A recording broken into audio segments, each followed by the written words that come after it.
Game 49 is going to be a tough test for the Toronto Maple Leafs coming off a 4-game road trip that saw the Maple Leafs go 2-1-1. A real good, successful road trip when you consider they got 5 of 8 possible points there, but bookending it with the win against Colorado and a win against Winnipeg in which you came from behind to beat the Jets in overtime just doesn't feel as great when you consider in the middle there was a 6-1 loss to Utah and a blown lead, or blown leads, I guess you could say, to the Vegas Golden Knights that ends up losing that one in overtime in the first game against Mitch Marner. And I'm not trying to poo-poo the road trip at all. I think it was a successful road trip. I think it's one as a Leafs fan and somebody in that room you should be happy about. My point is just, it feels a little weird because you come back from a road trip in which you did go above 500, you did pick up a bunch of points, you beat the best team in the NHL, and still you come back and it's like, we made up no ground, really, so you gotta keep winning. And you're gonna start off this week following that road trip with a crazy schedule here. Minnesota tonight in Toronto, taking on the Maple Leafs, the second-place team right now in the Central Division, following the Colorado Avalanche. Just a motor of a team with Kirill Kaprizov coming in town. And yet they have injuries themselves here tonight. As Mike Russo tweeted out earlier today, no Boldy, no Eriksson Ek, no Johansson, no Brodin, no Bogosian for the Minnesota Wild. So the door is open a little bit. And yet still at the same time, a tough opponent and a team that is playing very, very, very well right now in the Minnesota Wild. And you've got your own injuries that you've got to be dealing with if you're the Toronto Maple Leafs. No Nylander. Potentially no Matthew Knies. We know that obviously at this point Stolarz is nearing some type of return, but he's still not skating with the team in terms of anything being imminent here right now. He is out there doing some solo work, and obviously that's a positive sign given that we didn't know where the guy was for like 2 months of the year. But as it stands right now, this is paramount for the Maple Leafs to be picking up points every single night leading up to the Olympics, bare minimum. When you come back, you obviously need to keep that going, but 9 games here now until the Olympic break, and this week is not an easy one. Game Monday, Wednesday, Friday, Sunday, and mixed in there, you play tonight against the Wild, you play against the Detroit Red Wings in a tough one on Wednesday, an Eastern Conference opponent, an Atlantic Division opponent at that, a team that you're trying to catch in the standings. Friday against the Vegas Golden Knights, Mitch Marner round 2 in the last 8 days, or yeah, I guess it'll be 8 days at that point. And then Colorado on Sunday, an evening game, or afternoon game, 1:30 p.m. puck drop for Sunday's game, which I have no idea how the Maple Leafs will handle that. You know, a couple different factors where traditionally the Maple Leafs afternoon games, things can get a little bit wild, sleepy starts, high scores, all that kind of stuff. But you're playing the Colorado Avalanche. That's a team who's going to have a little bit of a bitter taste in their mouths considering you went into their barn last Monday. You beat them, a team that doesn't lose at home. They're going to want to get some revenge. You don't think Nate McKinnon's going to come in here on Sunday and want to walk all over the Toronto Maple Leafs? Think again. If you get off to a slow start, you're in tough for the rest of that game. So you need to pick up as many points this week as you possibly can. As many in regulation would be preferred. So starting tonight against the Minnesota Wild. With that, let's get over to Daily Faceoff to see what our lines are. As always, this show is a presentation of Bet365. Hit that like button, subscribe here to the channel, Leaf Station 401, but let's dig into tonight's lines. Little caveat on what you're seeing on the screen. Matthew Knies is in there in the second line. A note there, he is day-to-day. And the other thing I just want to point out, we've talked about this all season, and especially a lot more over the last little while as the team has been playing better and people keep pointing out Matthew Knies hasn't looked that good. You know, there's some people online who want to be all horny about their analytics and say they were right about his contract and how this guy's an overpaid player. He's been injured. We've known that for a long time here now. He's took games or sat games out and decided, I got to come back and play because we got to help this team win. We need to get ourselves into a playoff spot. He's battling through something. This is not the Matthew Knies that we're used to, and yet he's still being pretty effective, just not peak Matthew Knies. And they said today, whatever he's dealing with, it's the same thing here tonight again, or this morning, or the reason why he didn't skate this morning. that he was dealing with earlier in the season and has been dealing with. And I believe it was Craig Berube said, it's not gotten better. Whatever it was that he was working through has not improved to this point in the year. And he is still managing that injury and dealing with it the best he can and still playing through it. So I commend him. I applaud him. And honestly, he's one of those guys who, even with the way he's playing right now, it's not like you're better off having him out of the lineup than it is to have him in at less than 100%. He's been very effective still, all things considered. He could be better. He's not the Matthew Knies we're used to. That's fair. But I still think that this is a guy who deserves some respect and some applause for playing in this or through this injury. And hopefully you can get him tonight, barring anything significantly hampering Matthew Knies ahead of this game. Obviously, game time decision. That's why he's still listed on the screen there. But let's just quickly run through what we did see at morning skate. So in the absence of Matthew Knies, Scott Laughton was playing on the second line left wing. And then Jacob Quillen was playing at fourth line center. The reason I think that is significant is because I think if it was a placeholder and Matthew Knies was more likely to go than not, you probably put Jacob Quillen at second line left wing just for the sake of morning skate. But if you're probably leaning more towards Matthew Knies not playing, you give Scott Laughton the reps at second line right wing and get him in there and get JT and Michelli familiar with him, get him familiar with them.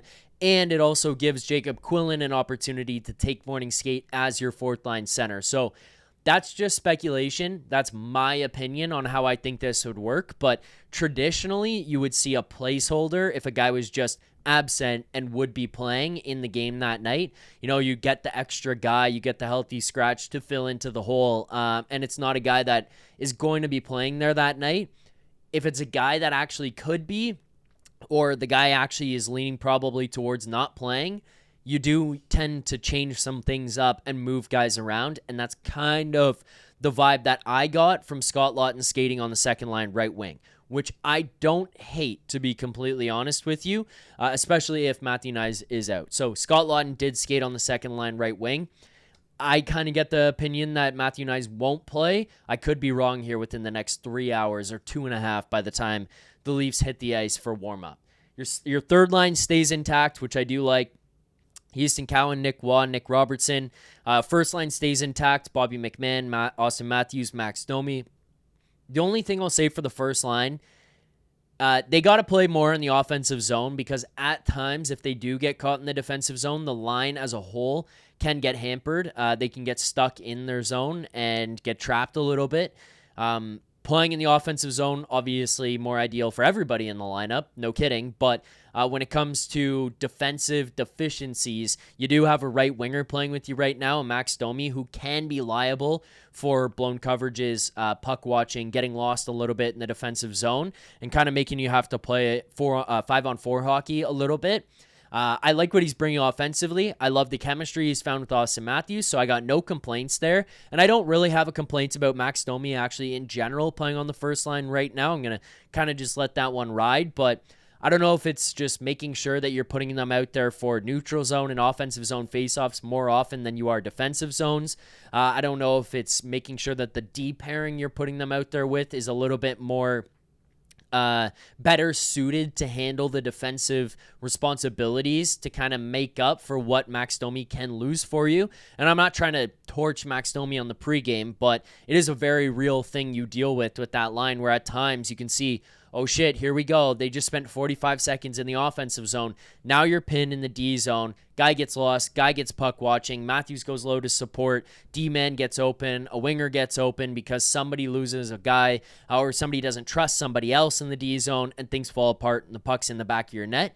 You'd rather have this line spending more time in the O zone or having guys who can help them break things up and clean up messes in their defensive zone to get back up ice. Your fourth line, Steven Lorentz, listed right now, Scott Laughton, Calle Yarncroke. Obviously, Scott Laughton is dependent on Jacob Quillen and Matthew Knies. Knies plays, Laughton fourth line, second line right wing, Quillen fourth line center. Knies doesn't. Knies does play. Laughton, fourth line center, Quillen out of your lineup. You can imagine here in this one tonight. Either way, no issue. Would prefer Knies healthy and able to play, but who knows what the case is there. Down to your defensive pairings. Morgan Rielly, Brandon Carlo, pairing 1. Jake McCabe, OEL, pairing 2. Benoit, Stetcher, pairing 3. Don't mind this. The only thing for me, which I know some of this is like minute dependent and who you're trying to put who with, because like if you put Stetcher with McCabe and OEL with Benoit, you're not going to get the same minutes out of OEL as you would if he is playing with McCabe, whereas that McCabe-OEL pairing can play a whole lot more, and obviously you're going to do things situationally, and maybe at times you slot guys out there together and just say fuck it to the rest of the flow of the defensive groups that go out, but OEL McCabe is your very clear number 1, because Morgan Rielly has been struggling a lot. I said it the other day, and everyone was all shitting on it, and then Rosie comes out today and says it, and it's like, well, there you go. Here's another guy supporting the argument. Morgan Rielly has not been very good, not producing nearly enough offensively to make up for the defensive deficiencies in his game. And Brandon Carlo, who has been playing pretty well, just can't make up for it. And to be honest with you, I was in the camp of being harsh on Brandon Carlo early on because I don't think he was playing well enough. And I think even at times we looked at it and we're like, well, he's not helping Morgan Rielly do this, and he's not playing this well on his own, yada, yada, yada. Get this guy out of here. You can't justify this. The trade looks awful. I'm not going to sit here and try to tell you that the trade looks good now. It's obviously expensive to trade Fraser Minton and a first-round pick for Brandon Carlo. You did get retained on him. You did get some term on Brandon Carlo, so that's something I think a lot of people are glossing over, but I'm just fucking tired of the conversation of like, well, you need a guy for Morgan Rielly. No, you make $7+ million. You're the highest paid defenseman on this team. How about you figure it out?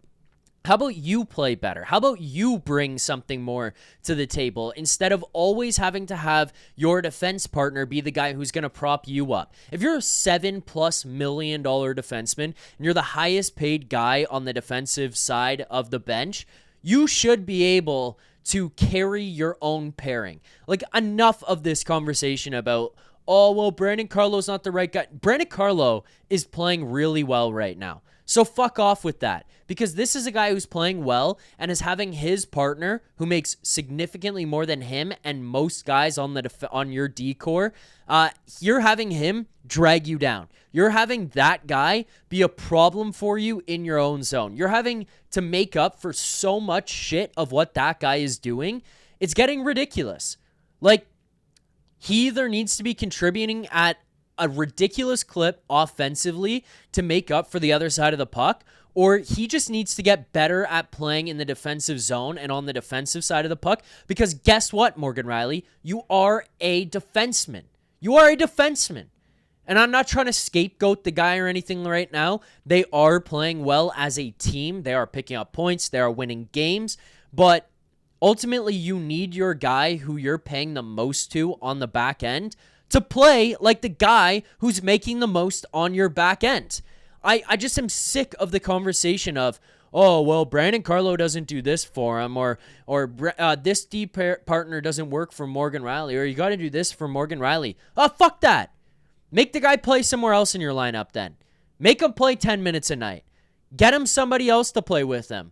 Stop propping this guy up and treating him like he deserves to still be that guy making that much money, because he's not matching the value of his contract right now. It is an infuriating conversation to constantly look at him and every day look at the lineup and be like, well, OEL could play with Stetcher. Well, McCabe could play with Benoit or Stetcher, or McCabe or play with Carlo, or Stetcher play with OEL, or play with McCabe, or Stetcher play with Benoit. And then look at being like, well, these are pairings you could put together to make your D-core better, but Morgan Rielly would have to play with Myers. Done. Morgan Rielly would have to play with Benoit. Done. Morgan Rielly would have to play with OEL.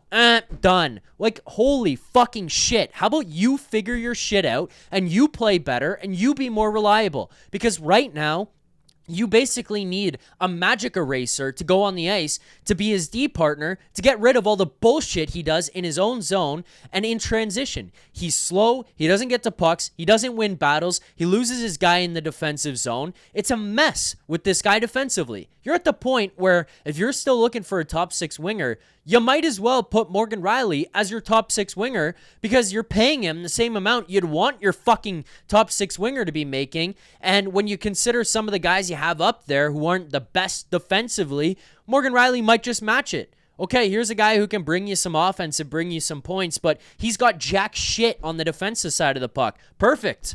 There he is. Internal replacement. Go get another defenseman somewhere else because what he's bringing to you defensively is a nightmare. And you constantly have to look at this decor and be like, who can play with this guy?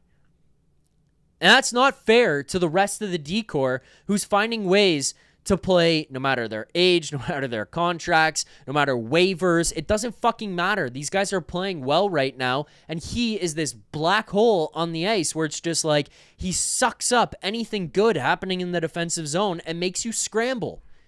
It's a mess right now with him on the ice defensively.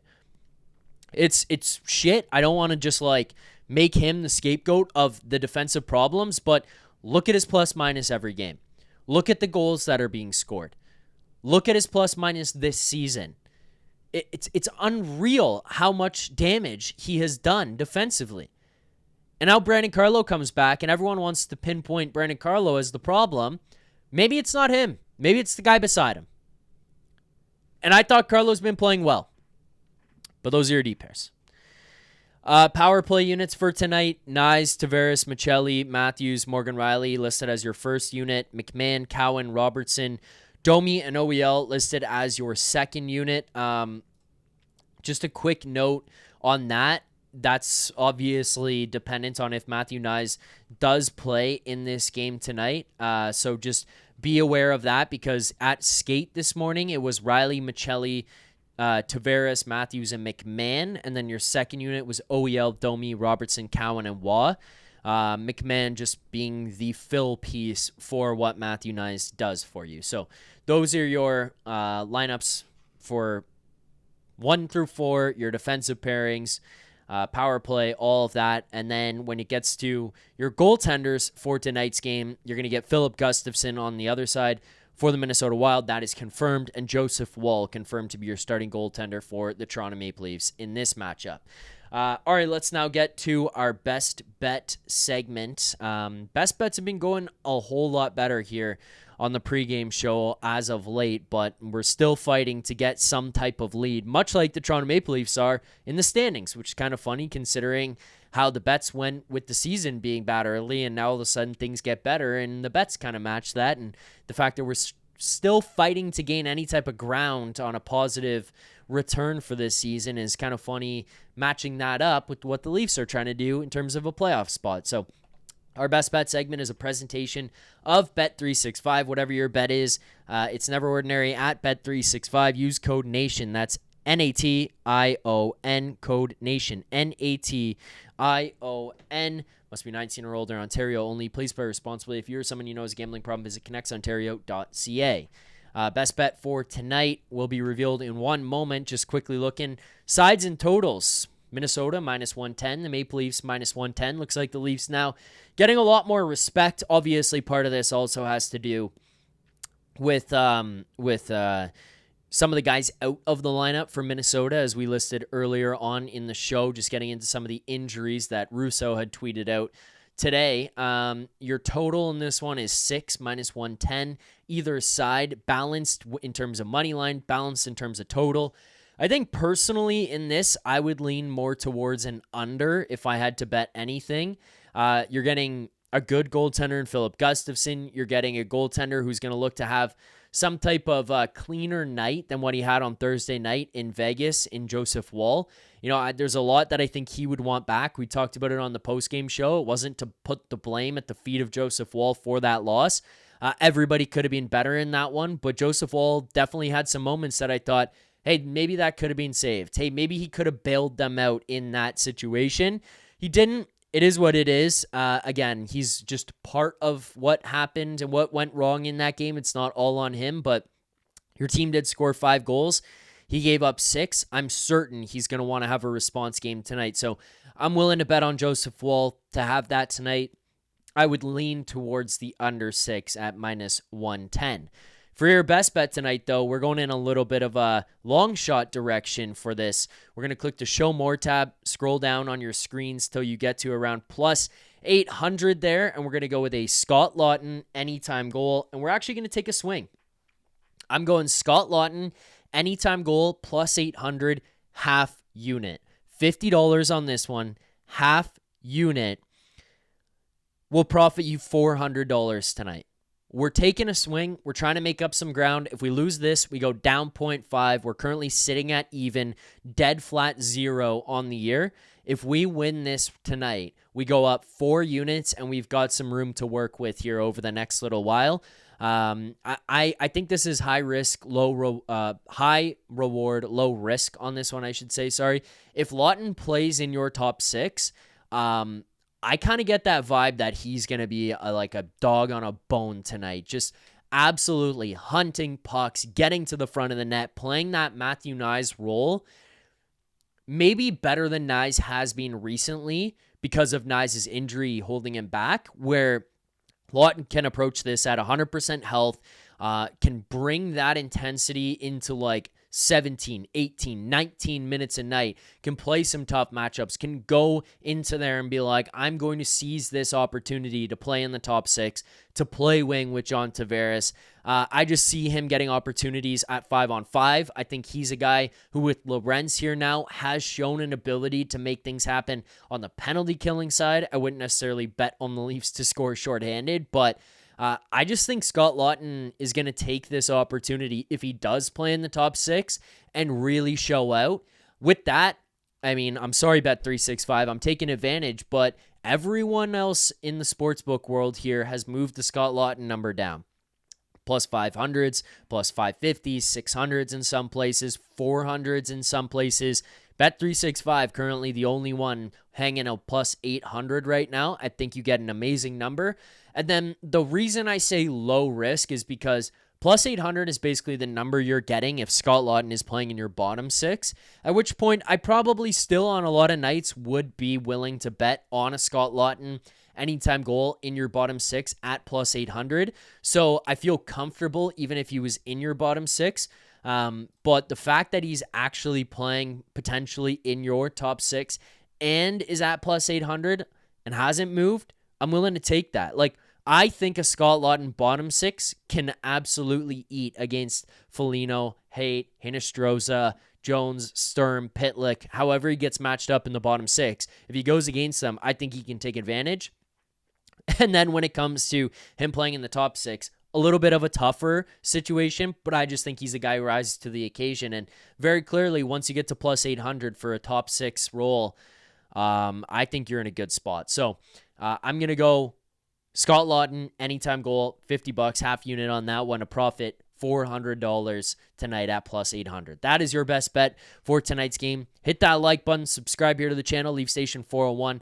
I will be live following tonight's game against the Wild for a full recap of everything that happened, taking calls, reading your super chats, all of that and more on tonight's After Dark. So we'll see you guys here back on the Leaf Station 401 YouTube channel for another edition of Leaf Station After Dark immediately following tonight's game. Thank you guys for watching. Thanks for following. See you tonight. Until then, keep believing.